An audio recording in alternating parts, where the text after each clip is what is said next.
අයබෝවන් කොහොමද තියනක හොඳින් ඉන්න නේද? ඉල්ලන්න ඉන්නකෝ. අද මාත් එක්ක කැඳි කියවුම් හදමු. මේ කැඳි කියවුම් මම හදන විදිහ. ඊට වඩා වෙනස් ක්‍රම තියෙන්නත් පුළුවන්. මට ලේසි මේ විදිහට.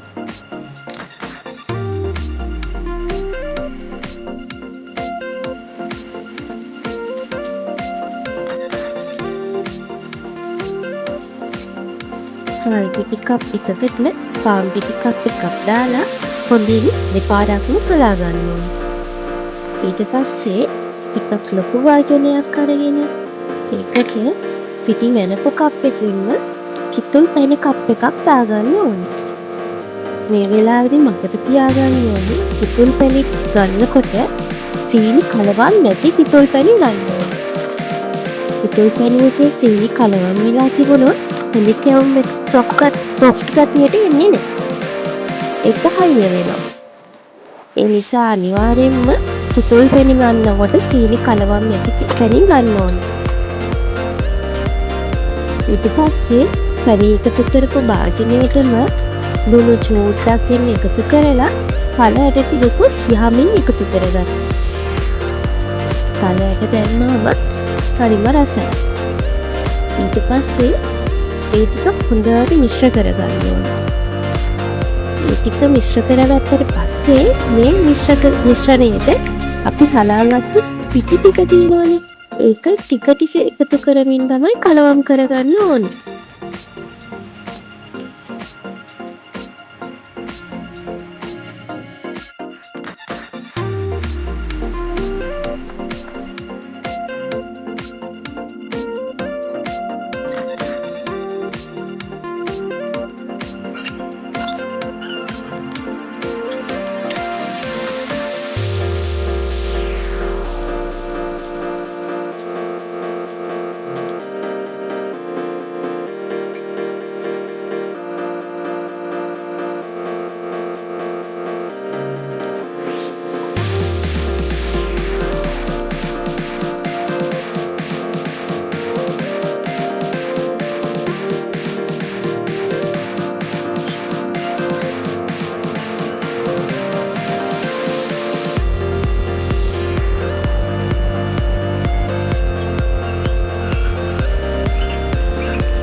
මෙන්න මේ ගතියට දැක්කෙන්න හොටමනක අපි මිශ්‍ර කරගන්න ඕනේ.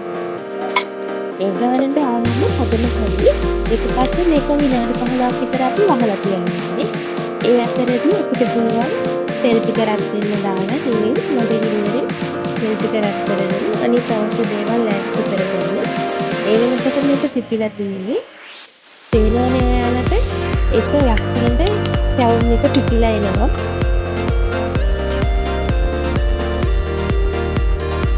මේ මිශ්‍රණය හදාගන්නකොට පැණි එකතු කරගත්ත ප්‍රමාණය වැටෙන්න හදන ගන්න මඩියගේ තේන වතුර සුට්ට එකතු කරගන්න. වතුර එකතු කරන ගමන් බලන්න මිශ්‍රණයේ පැණි රස කොහොමද කියලා. පැණි රස මදි වගේ නම් වතුර එකතු කරන්නේ නැතුව පැණි එකතු කරගන්න. පැණි රස ඇති නම් වතුර ටික ටික එකතු කරලම හදාගන්න. මිශ්‍රණය හදාගන්න.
අනිවාර්යෙන්ම මතක තියාගන්න සීනි කලවම් නැති කිතුල් පැණි ගන්න.